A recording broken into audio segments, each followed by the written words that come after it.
ang bibi ko. Love you! Love you, pare. Bibo! Bibo!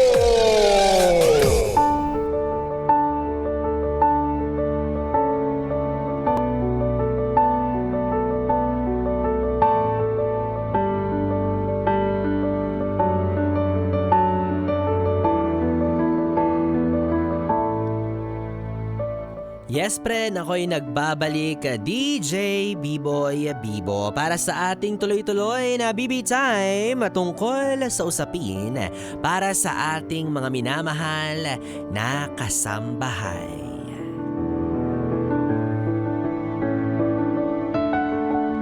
Yes, friend. Ikaw ba nung bata ka ay naranasan mo rin ba ang magkaroon ng yaya? Ay, shala! Oo, sila yung mga ang tawag sa magulang, mommy at daddy. Tapos sa yaya, nani. Max naman! It's giving hinahatid sundo ng school bus. Ay nako, pero aminin niyo mga yes pre, no? Ang laki-laking tulong ng mga kasambahay. Oo, grabe yung serbisyo na ginagawa nila para sa bahay ng iba, para sa hindi naman nila anak or hindi naman nila pamilya, 'di ba? Kaya tonight i-appreciate po natin sila. O palakpakan para sa mga kasambahay natin diyan.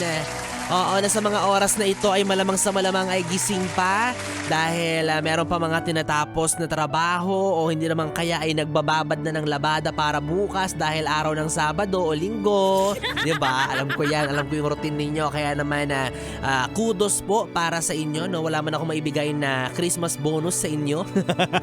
Pero tanggapin niyo itong pagkilala namin sa inyo bilang mga makabagong bayani, 'di ba? Mga hero ng household. Ayun, oo, parang yung narinig nating sulat kanina, no, mula kay ating yes friend na si Aileen. Si Aileen sumulat para sa kanyang kasambahay na si Mabel. 'Di ba? Na kung iisipin natin, ano ba naman tong si Aileen? Ano bang pinuputok-putok ng butsi nitong si ate mong Aileen? Hindi, kasi valid din naman talaga, no? Nakakaramdam siya ng selos. Siguro, naturalesa bilang nanay siya, yung anak niya, gusto niya syempre yung atensyon ng bata at pagmamahal ng bata, yung comfortability ng bata ay nasa kanya bilang siya yung nanay. Kaya nga lang, syempre bilang nanay, turns sa between pag-aalaga ng anak niya at pagtatrabaho, 'di ba? So meaning nahihirapan siyang pagsabayin siguro, no, yung ganong aspect, yung being a mom and being a career woman.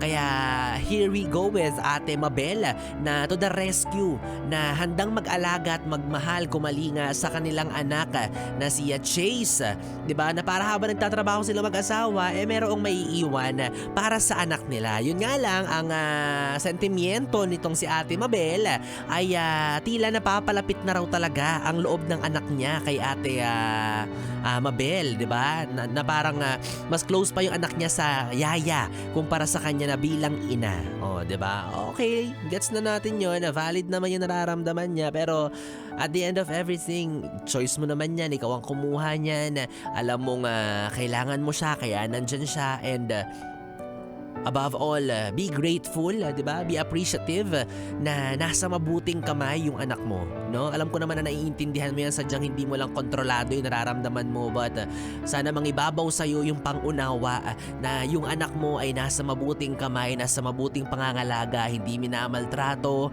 hindi inaabuso. Kasi kung tutuusin, gaya nga ng sinabi mo, yan din ang hanap at habol ng ibang mga magulang, 'di ba, na naghahanap ng babysitter na mag-aalaga sa anak nila, na magbabantay, magpapakain, magpapaligo, mag-aasikaso every time na sila bilang mga magulang ay nasa trabaho, 'di ba? Wala ka nang hihilingin pa. Yan yung gusto ng ibang mga magulang. So, masasabi natin dito na naka-jackpot ka, nakatsamba ka ng maayos na yaya para sa anak mo na si Chase. Kaya sana ma-brush off mo na, no, yung yung nararamdaman mong selos at inggit sa kanya. At the end of the day naman, lalaki naman niyang bata at maiintindihan niya at mauunawaan niya yung setup na meron ng pamilya ninyo, no, na kinakailangan niyang ipaubaya siya sa yaya para, 'di ba, may gumabay sa kanya at pumatnubay sa kanya habang wala kayong mag-asawa. 'Di ba? Someday maiintindihan niya rin yan. Ikaw at ikaw pa rin ang kikilalanin niyang ina. Huwag kang mag-alala. 'Di ba? Masyado ka namang overthinker eh. Kinakabahan ka masyado eh. Alam nyo, kaya masasabi natin, no, na maswerte rin talaga yung mga yes-pre natin na may kakayahan na kumuha ng sariling kasambahay. Diba? Imagine, napapagaan nila yung mga mabibigat na trabaho sa bahay ninyo, yung paglalaba, pagluluto, paglilinis. Diba? Para sa iba, iniisip nila, ako na lang gagawa niyan. Pero malaking bagay po yung serbisyo na naibibigay nila. Imagine, diba? All around, lahat ginagawa nila, yung bagay na nahihirapan kang gawin, sasaluhin nila, tatrabahuhin nila. Oo, 'di ba? Before nga mas kilala sila bilang katulong. O katulong kasi katulong mo sa pagtatrabaho, katulong mo sa pag-aasikaso. Pero ngayon, sabi nila politically incorrect na raw 'yan. So meron na tayong bagong terminology, yung kasambahay, 'di ba? So dinignify pa natin yung trabaho ng mga kasambahay natin. Pero ano't ano pa man yung tawag natin sa kanila, katuwang, katulong, helper, kasambahay, ibigay natin yung karapatan na meron sila.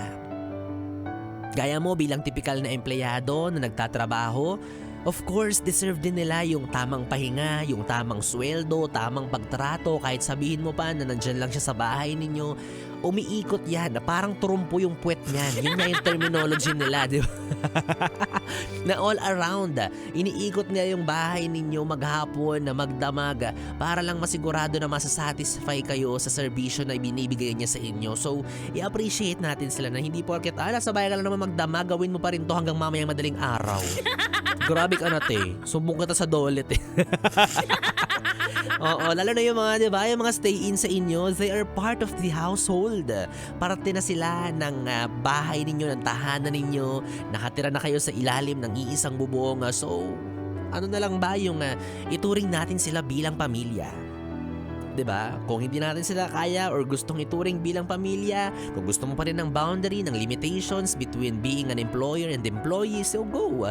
Okay lang yan, walang problema, pero wag mong kalimutan na ituring pa rin at itrato pa rin siya bilang tao.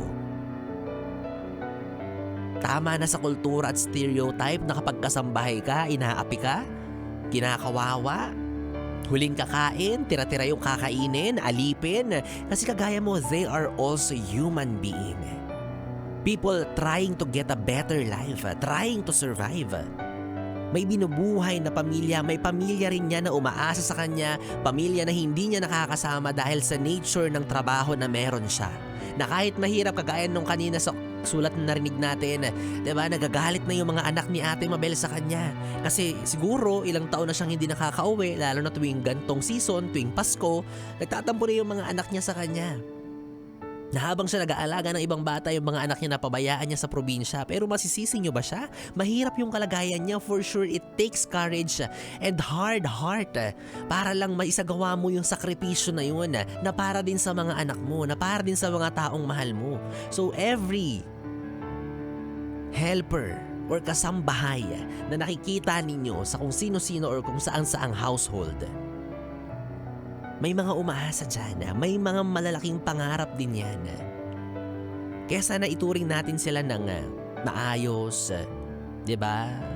Ng tama. Yes, pinapasweldo mo siya, pero yun ay dahil pinaglilingkuran ka rin niya. Give and take yan. Pero pag, sige, sabihin na natin may ugaling hindi maganda, mahadera, intrimitida, yung feeling niya siya yung reyna, pwede, ligwakin nyo na, diba? Pero sa maayos na paraan na tamang proseso. Minsan naman talaga ganyan eh. Mahirap talagang i-assess yan, no? Iba't iba talaga ang ugali ng tao, kaya hindi mo alam kung sino yung matino. 'Di ba? Kung meron ka mang i-hire dyan sa harapan mo, kung bibigyan ka ng 10 pagpipilian, hindi mo agad malalaman kung sino ba yung mapagkakatiwalaan, kung sino ba yung maayos magtrabaho, kung sino ba yung tapat sa inyo, sino ba yung may malasakit, kung sino ba yung magaan kasama sa ilalim ng iisang bubong. Hindi mo malalaman yan sa isang tingin. Kaya hindi rin agad-agad madaling magtiwala. Hindi natin masisisi yung iba, 'di ba? Pero again, maging mabuti ka pa rin bilang amo. Wow, seminar to. Magsi-seminar yan, Bibo. Kaya ang swerte, no? Kaya ang swerte-swerte ng mga kilala natin na mga helper / master harmonious relationship. O, di ba? Sino ba yung mga sikat na yan? Halimbawa, parang si Piolo Pascual at si Yaya Moy. O, di ba? Na talaga ng mga si Yaya Moy na naging artista din dahil kay Papa P. O, di ba? Kasi nga harmonious ang relationship, parang magtropa lang sila. Pero, di ba?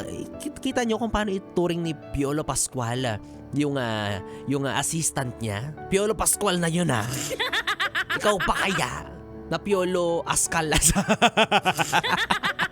diba? Wala sa level ng pamumuhay yan. For as long as meron ka mabuting puso at maayos na pakikitungo sa kahit sino sa paligid mo, it will reflect. Malalaman at malalaman niya ng kahit sino. O sino ba? Si Small Loud tsaka si Lot Lot. Di ba si Lot Lot? Kunin mo na yung ko dito. O favorite ko rin yan na si Small Loud at si Lot Lot. Di ba si Lot Lot na ang swerte-swerte rin kasi kahit saan magpunta si Madam Small ay nandun din siya. Di ba? Nakarating na siya ng Amerika. O sana Lot Lot. At si Keith Talents, 'di ba? At saka si Yaya Ina na bagamat madalas niyang pinagtitripan pero alam mo naman na close silang dalawa kaya nagagawa nila yun sa isa't isa kasi komportable sila, o 'di ba? Ewan ko lang kay Yaya and Angelina. Ewan ko lang kung maayos yung relasyon nilang dalawa, si Yaya and Angelina. O, alam niyo ba yon Kung naabutan niyo yan, si Yaya and Angelina, o dapat may asawa ka na. Ako rin meron din akong yaya nung bata ako, nung 15 years old ako si Yaya Dapo. Kaya sa kanya ko nakuha yung pagiging pabebe. Ay nako, so bottom line yes, pre ng ating usapan ngayong gabi para sa ating BBC or B-Boy Bibo Confessions. It takes no peso to be kind. It costs nothing to be appreciative. Appreciative. Pangit ang pagkaka-pronounce. Ay nako, pero sana all talaga may yaya, 'di ba? Ang sarap kaya sa feeling nung meron kayong kasama sa bahay na hindi nyo kaano-ano pero malapit yung loob nyo sa isa't isa. 'Di ba? Yung malapit siya kay Sir. Oo. Kala ko nga kanina yung kwento natin na nagsiselo siya hindi doon sa hindi doon sa bata. Yung kala ko iniisip ko nagsiselo siya doon sa asawa nung 'di ba? Ganun yung usual kwento na narinig natin na si Yaya malapit kay Sir. Kasi ako lumaki ako sa wala kaming yaya nung bata ako. Meron mga sumusulpot-sulpot na kasambahay pero hindi nagtatagal. Di ko alam kung bakit pero sure ako hindi ko kasalanan yun. Kaya lumaki ako sa gumising ka na, tanghali na, magluto ka, magligpit ka. Antayin mo kami kasambahay tayo, bumangon ka dyan. Ginaganon ako, grabe ang tapang ng mama ko. Ang tapang mo naman, parang ako naman yung ginawa mong yaya. Charot lang. So, basta yun, no? Bottom line, yes, friend, maging mabuti tayo sa kahit sino, kahit driver nyo yan, kasambahay, or kahit anong role sa buhay ninyo, basta nakapaligid sa'yo, maging mabuti kang tao. Basta ako sigurado ako na ayoko maging kasambahay mo. Diba? Ano bang meaning ng kasambahay? Kasama sa bahay. Ayoko. Gusto ko maging kasambuhay. Kasama habang buhay. Parang tanga. Ay nako, anyways, yes, friend, kung meron ka rin gustong sulatan na pagsabihan ng iyong nararamdaman pero hindi mo direktang makausap ng masinsinan, sa akin mo na ipadaan yan sa aking programang BBC B-Boy Bibo Confessions. Isend mo lang yung liham na yan sa aking Facebook Messenger at DJ B-Boy Bibo, DJ B-I-B-O-Y B-I-B-O. At malay mo, ang susunod na marinig mo sa radyo ay ang sulat na ginawa mo para sa isang tao. Yes, friend, 3 oras na bibitsayam ang ating pinagsamahan. Nakapiling niyo po ang DJ na mabilis bumayo, ang dila sa mikropono. Ako po ang bibi nyo sa radyo. Ako po si DJ B-Boy Bibo. Magkasama at magkarinigan tayo muli bukas araw ng Sabado. Woot woot! Weekend na naman. Makakapiling nyo pong muli ako mula alas 2 ng hapon hanggang alas 6 ng gabi para sa ating programang Stick to One, mga kantang OPM hatid sa inyo ng 101.1 Yes FM. Good night, bibi. Mwah, mwah. I found a love